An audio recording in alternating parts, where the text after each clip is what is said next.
Well, joining me now to discuss the conflict in Israel and Gaza is a TV host and satirist, Bassem Youssef. Bassem, it's great to have you back on the programme. I wish it was under different circumstances. First of all, what is your reaction to what happened on October the 7th? Oh, it was terrible, of course. I mean, we kind of get our news kind of also secondhand because, you know, my wife's family, they live in Gaza. They have cousins and uncles there. And their house also was bombed.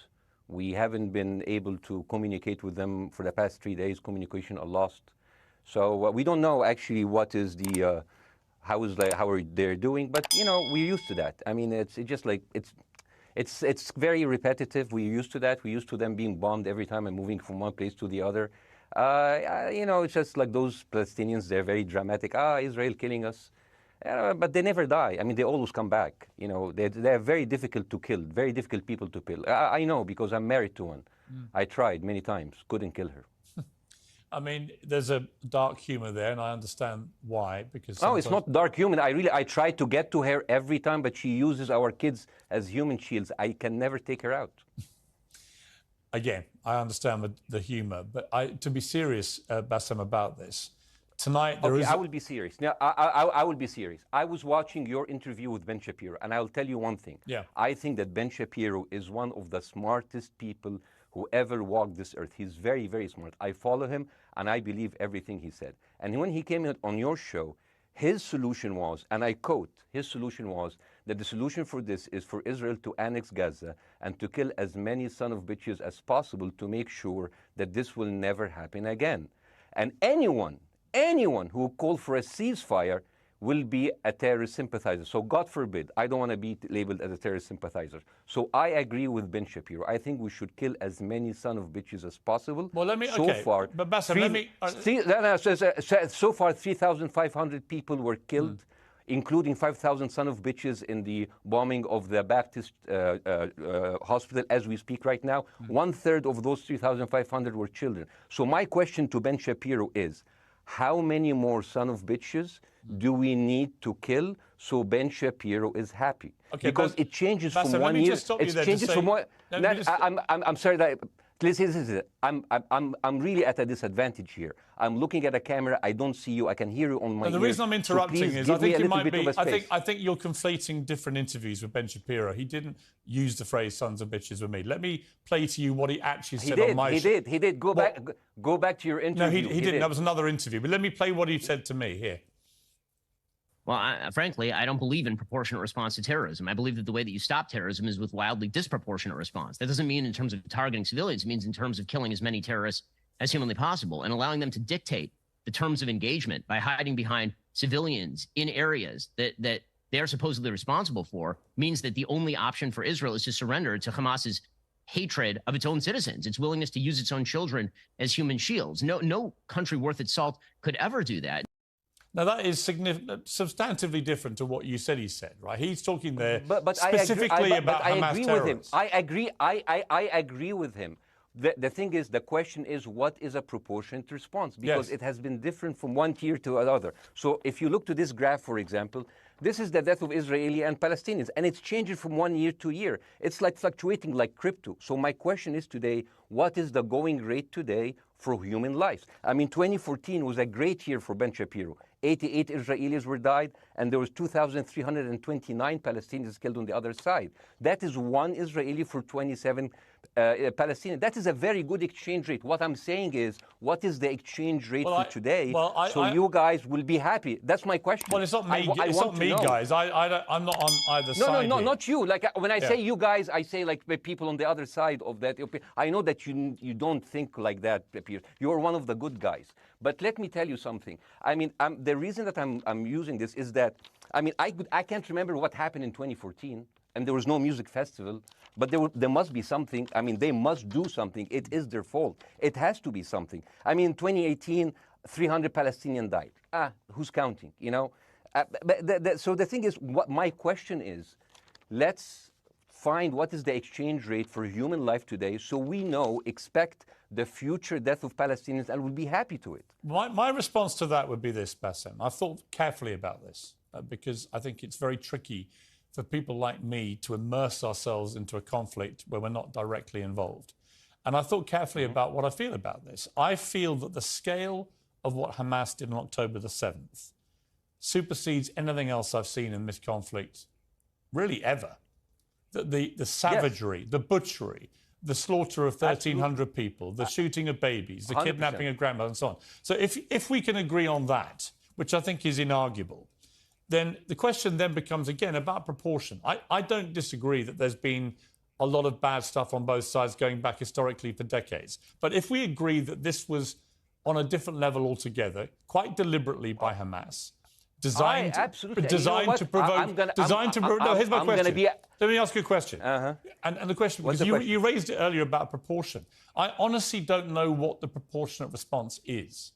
I honestly don't. I don't. I've been watching the airstrikes this week thinking... So what's your question? Well, I would ask you, if you were Israel, what would you... If I was Israel? If you were Israel and that had happened to you, what would you think would be the appropriate way for the country to respond?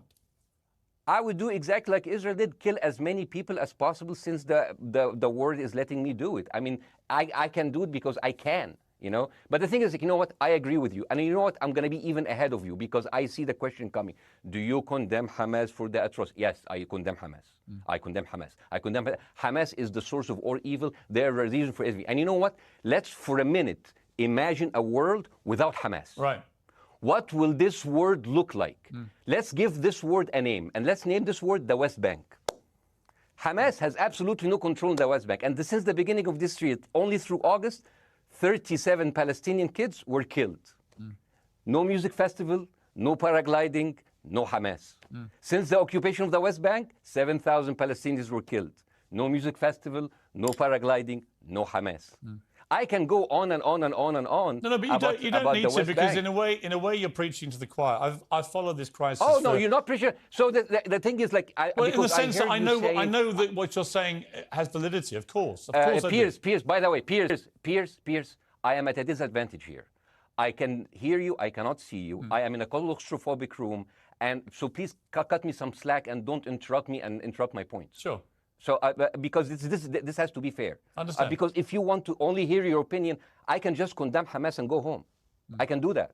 So, do you want to do that, or do you have a much more nuanced conversation? No, I absolutely want to have a nuanced conversation. I wasn't aware I was interrupting you. I thought I was letting you speak. Amazing. So let's. I mean, I would say I really applaud Israel for doing one thing that no military force in the world does. Because I heard Ben Shapiro and I heard Ron DeSantis, and they said Israel is the only military force in the world that warns civilians before bombing them. I mean, how fucking cute. That is so nice of them. Because with this logic, if Russian troops started warning Ukrainians before bombing their houses, we're cool with Putin, right? I mean, okay, Habibi, you have warned them, go invade. It's fine. You have done your job. I mean, the thing is, and I understand, and I also heard Ben Shapiro talking about Human Shield. So you remember my wife's family, they live in Gaza. So I asked them, I told them, when Israel give you the nice warning, the cute warning, does Hamas force you to stay in your home so you can be bombed and use as Human Shield? You know what, Hassan here, my wife's cousin, he's a loser, you know. He told me, you know, when I asked him, does that happen? He told me, no. The lying son of a bitch lied to me. I told him, you don't understand. Ben Shapiro and Ron DeSantis keep saying that Israel warns you and Hamas asks you to stay put. So I told you, he's a loser. He never kept a job. He even failed in all of the interviews to become like a Human Shield. I would believe Ben Shapiro. Let me ask you this, So let's go with that. No. Let me ask you At some point, I must be able to ask you questions. It's not a monologue for you, Bassem. If we agree that for the 14,000 casualties, I mean, who's counting, are Human Shield, does that mean that every single one of those civilians was standing, obscuring a military target behind them? Because that's a lot of weapons. I mean, Hamas is packing. No, of course it doesn't.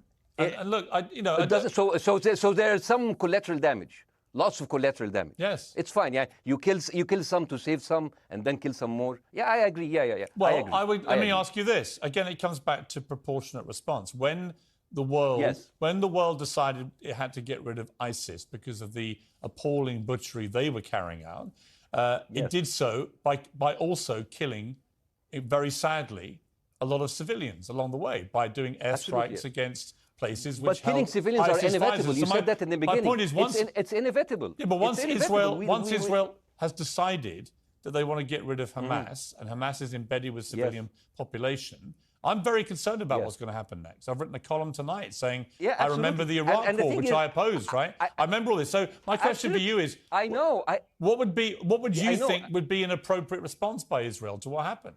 Well, these are years of disproportionate responses of Israel. Right. Did it solve the solution? Did it solve the problem? Did it work before, so it will work?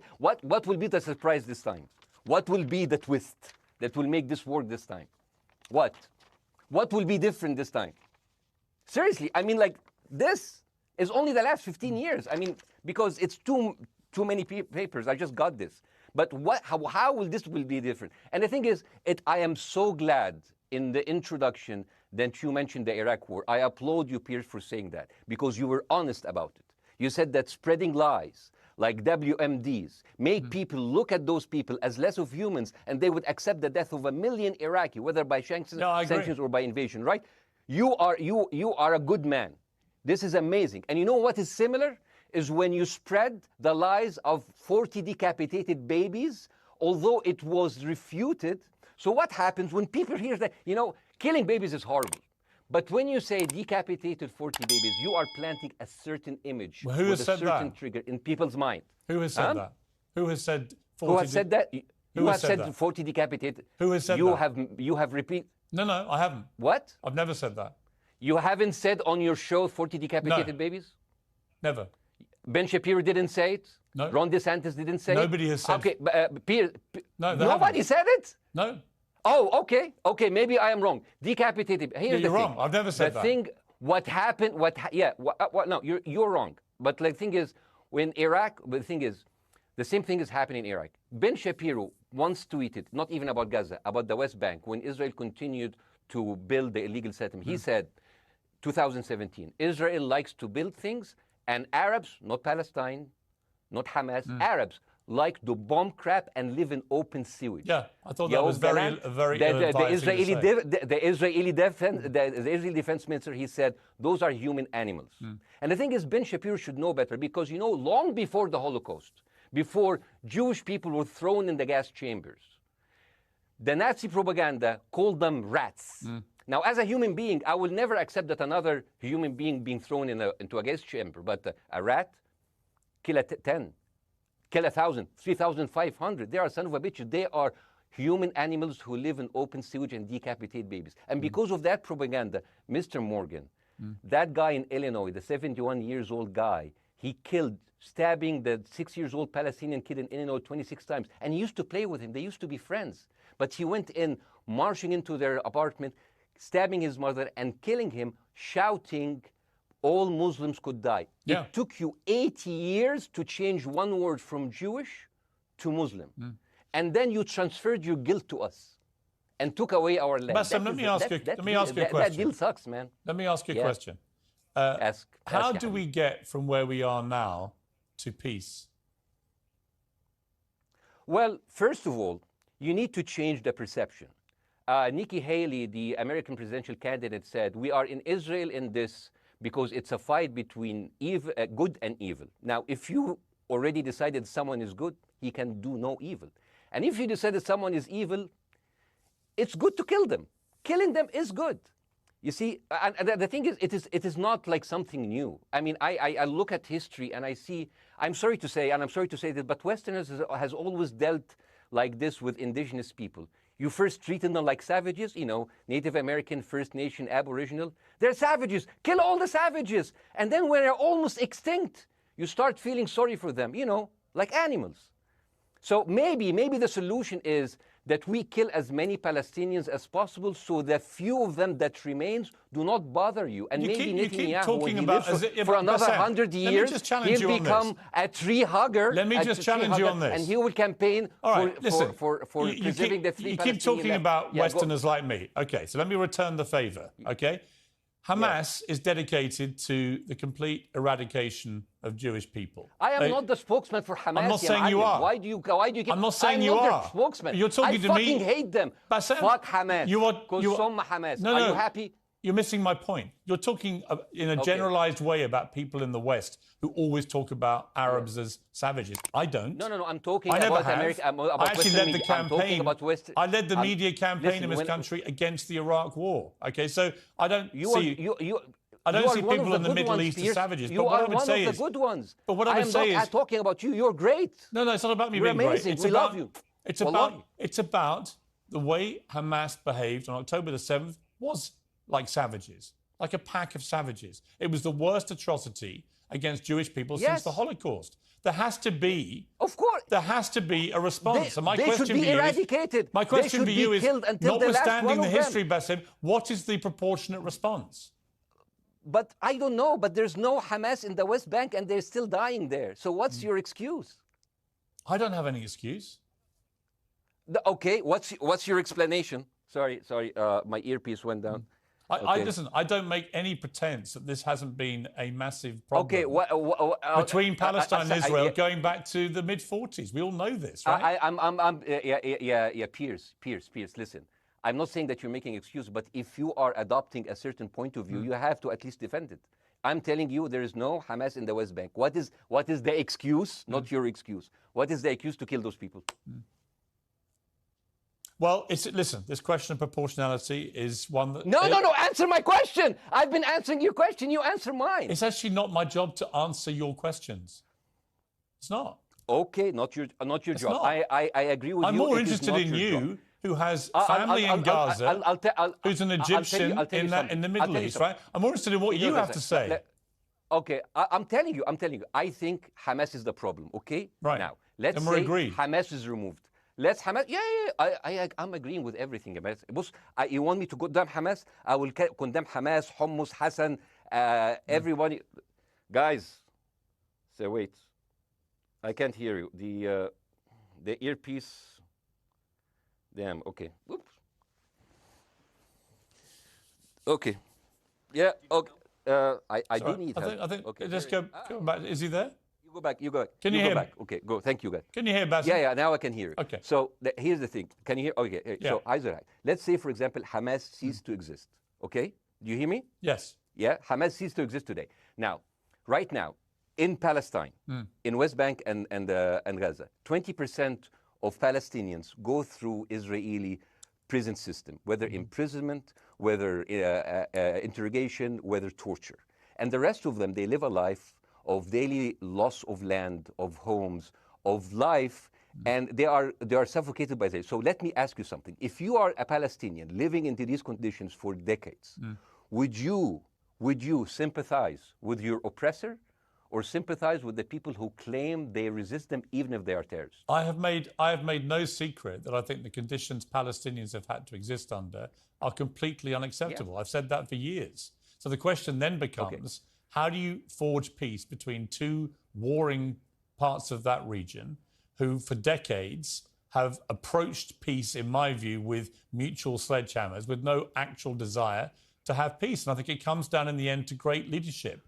And I don't think there's great leadership. I don't think, well, hang on, let me make my point. I don't think there's great leadership on either side. Where is the Nelson Mandela figure here to come through all this hatred on both sides? Nelson Mandela? Yeah, where is that Nelson figure? Nelson Mandela actually have criticized Israel for being a horrible state. All of the South African activists have actually called Israel. My point is about how he responded to a country that was so divided. Is a template for how you get to peace, isn't it? I haven't met Nelson Mandela, so I wouldn't know. But like there's a point. There's a very important point here. You know, I want to understand what is the logic of Israel carpet bombing Gaza. I mean, if there's a logic, if this will make Israel safe, I want to hear the logic. So if they continue bombing, what are they hoping to achieve? Well, I think we know what their stated aim is. Their stated aim is to eradicate and wipe out Hamas. They believe Hamas are living predominantly in northern Gaza. They also are aware they're living amongst civilians. So it's an incredibly difficult thing. As I said in my monologue, it is very, very difficult to see how they do this without massive collateral damage. So if I can understand this correctly, basically Israel is doing this to pressure the Palestinian community in Gaza to turn against Hamas. Is that right? I'm sure that's part of it, yes. That's part of it. So this is exactly what terrorist organizations do, because terrorist organizations will have no chance beating a whole nation in battle. So they terrorize and they kill the civilians in order to spread fear and terror so they can turn against their government to change their policy or to resign. You have just compared Israel with ISIS. No, I haven't. I don't see any comparison between It's going to be the headlines tomorrow. Piers Morgan, Israel is ISIS. Only amongst people who weren't listening. The comparison, which is more apposite, is ISIS and Hamas. They are both nihilistic terror groups intent on killing as many Jewish people and others as they can possibly kill. And you can't get peace with people like that. Absolutely. You know what? I'm going to do something that nobody done on your television. You know what I'm going to do on your episode? I'm going to pretend that I'm an Israeli citizen. I'm going to put myself in the place of an Israeli settler in the kibbutz. And I want to speak to my Prime Minister, Benjamin Netanyahu. Mr. Benjamin Netanyahu, I have voted for you because you have promised us peace and prosperity and security. On the 7th of October, those son of bitches Hamas, they went into the fence that is regularly heavily guarded. Usually if there's like a dove that comes close to it, it will be shot. Those people went in, and they went for 6 hours before IDF forces was deployed, killing our friends, our families, kidnapping our grandmothers and babies, and went in. I want to ask you, Mr. Prime Minister, after you have fractured the Israeli community and you have fucked our courts, our Supreme Courts, what are you doing with the money being given to you, to the United States? Also, you are carpet bombing Gaza with absolutely no regard to our hostages, our people. I heard a rumor in the kibbutz that you're doing that you let that happen as an excuse to carpet bomb Gaza, so you push them into Sinai. And I didn't believe that. It's like, not my prime minister. He can never do that. And then I watched an interview for Danny Ayalon. He was your chief advisor. He was also the Israeli ambassador to the United States. And you know what he said, Mr. Prime Minister? He said that the solution for those Palestinians is to go into a vast land of Sinai and live into tent cities temporarily, temporarily, wink, wink, until we build Gaza again, and then we invite you back. يعني عبط احنا بقى. يعني فاهمني؟ We've seen this movie before. So يعني, and when I saw this, I couldn't explain to my fellows in the kibbutz, how come our Israeli government is trading human lives for another piece of land? So as an Israeli citizen, I need to hold my Israeli government accountable. And as an American citizen, I want to know all of these money that we are giving to Israel. We're giving them $4 billion every year. Joe Biden said it's the best investment America ever done. Well, if I am in the place of Joe Biden, I would say, sorry, don't speak. I would say, if I was Joe Biden, I would go down and whisper in the ears of Netanyahu and tell them, I hate bad investments. They haunt me, like Littlefinger in Game of Thrones. But the thing is, this is the problem. Israel always victimizes itself, and I have never seen a victim putting their oppressor under siege and bombing them 24/7. Israel wants you to believe that they are the victim. Dealing with Israel is so difficult. It's like being in a relationship with a narcissistic psychopath. He fucks you up, and then he makes you think it's your fault. All right, you Bassem, look at Israel as Superman, but they're really Homelander. Wallahi, they are shooting Bassem, fish in a barrel, and they are annoyed with the splashes. Bassem, I want to say two things. One, if you could just slightly manage your language. We are uncensored, but if you keep swearing, I'm very sorry. We have to apologise to viewers who may be offended by that. I apologize. But I understand passions run high, so let's not get too bogged down about the odd swear word. I apologize to the viewers. I apologize to the viewers for my language. My second question is this: after the sight of dead civilians. After the break, we have the managing director of the Daily Wire, which is Ben Shapiro's company. We were going to interview him on his own, but he's happy to come on and talk with you directly if you are prepared to stay. Well, of course, I can stay, but again, I am. Fuck this. I am in a disadvantage, and I would like to have my space to respond. Okay, we'll come back after the break. Because here's the thing. There's two things we're going to go to a before, break. all right? When we come back from the break, we'll be you and Jeremy Boring from the Daily Wire. I have news. We're taking a short break, Bassem. I'll be back. Welcome back to Uncensored. For more on the situation in Israel, I'm joined now by the CEO and co-founder of the Daily Wire, Ben Shapiro's partner, Jeremy Boring. Jeremy, thank you very much indeed for joining me. I'm sorry we demoted you earlier to mere MD. You are the CEO and co-founder. You know Ben Shapiro better than anyone, really. I did a big interview with Ben, obviously, the other night, which went around the world and has sparked a big reaction, including from our guest, Bassem Youssef, who's still with us. First of all, you've been listening to Bassem and what he's been saying. What's your response? Well, first of all, I make it a point not to speak for Ben Shapiro. He's got a 20 IQ points on me and speaks for a living professionally, so he's much better prepared to defend himself. But as his business partner, as his best friend, I do feel like I have to respond to the things that Bassem was just saying. First of all, the question of how many sons of bitches have to be killed in order to end this conflict, I suppose that the answer is as many of them as it takes. That doesn't mean that I or Ben or any decent person in their right mind is happy with the killing of civilians. I posted at the very beginning of this conflict that a woman or a child blown apart in Gaza is just as tragic as a Jewish baby killed in one of the settlements. That doesn't mean that Israel's actions and the actions of Hamas are morally equivalent. You know, the tragedy is the tragedy, but the moral equivalency is nonsense. If you entered Israel with the express purpose of targeting and murdering civilians with your own hands in cold blood, that is not comparable to Israel bombing targets in the Gaza Strip and killing civilians as a terrible, tragic consequence. War is terrible. War is an awful thing. That's why decent people don't lightly engage in war, and why Hamas should not have incited this war. You know, we can talk about the history of the Israeli conflict. I'm not a professional political commentator. I'm a CEO. I'm a screenwriter, and I'm certainly not Ben Shapiro. I'm not here to discuss the history of the Israeli-Palestinian conflict, but we all saw what happened on October 7th.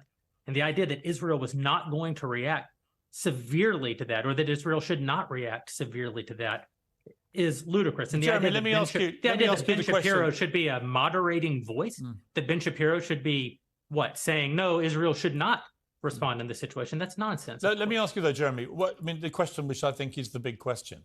What is a proportionate response to that outrage on October the 7th, which is the worst attack on Jewish people since the Holocaust?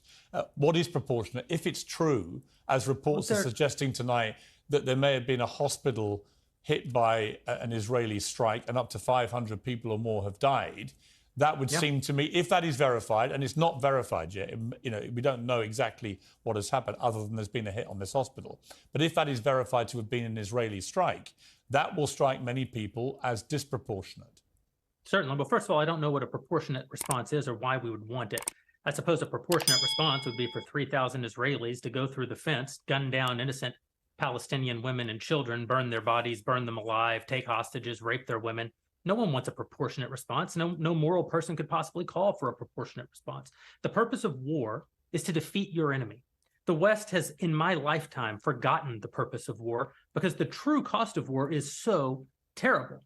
The last time the West engaged in war and won it was World War II, and they did it through incredible brutality. They did it by bringing their enemies to heel.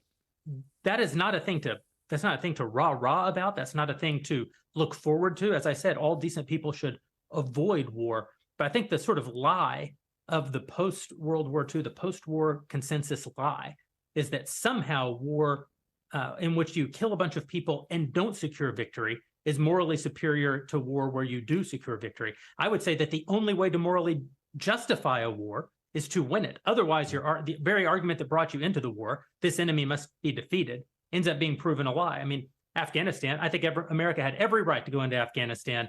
The Taliban was harboring Osama bin Laden and al-Qaeda. Al-Qaeda flew planes into buildings in the United States, killed thousands of our citizens, brought the nation into untold agony, pain, and horror. America had every right morally to go in and destroy the Taliban and destroy al-Qaeda. Yeah, but I would argue, the Taliban now rules in Afghanistan. The war was not won. But that's my point, actually. I've done a column about this tonight for The Sun here in the UK, which is I was editor of a newspaper when the Iraq war happened. I opposed it very aggressively as the editor of the paper.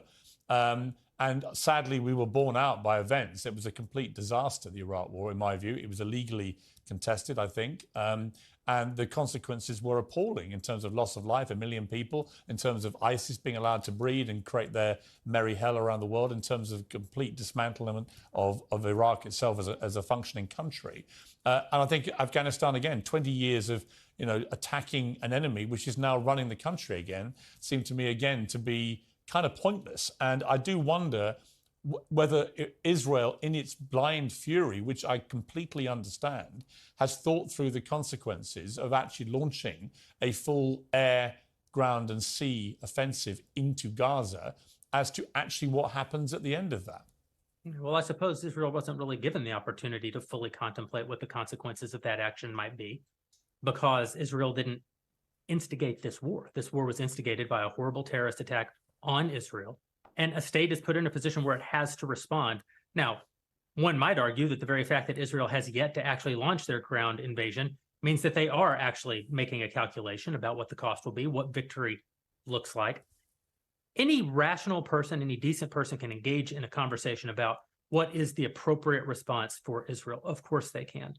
But this sort of moral equivalency thing, I don't think is a sign of decency to engage in a conversation about moral equivalency. Let me bring Bassem back in. You've been listening to this, Bassem. What's your response to what Jeremy's been saying? I'm sorry, I didn't catch the gentleman's name. It's Jeremy Boring. He's the chief executive of the Daily Wire and co-founder with Ben Shapiro of the Daily Wire.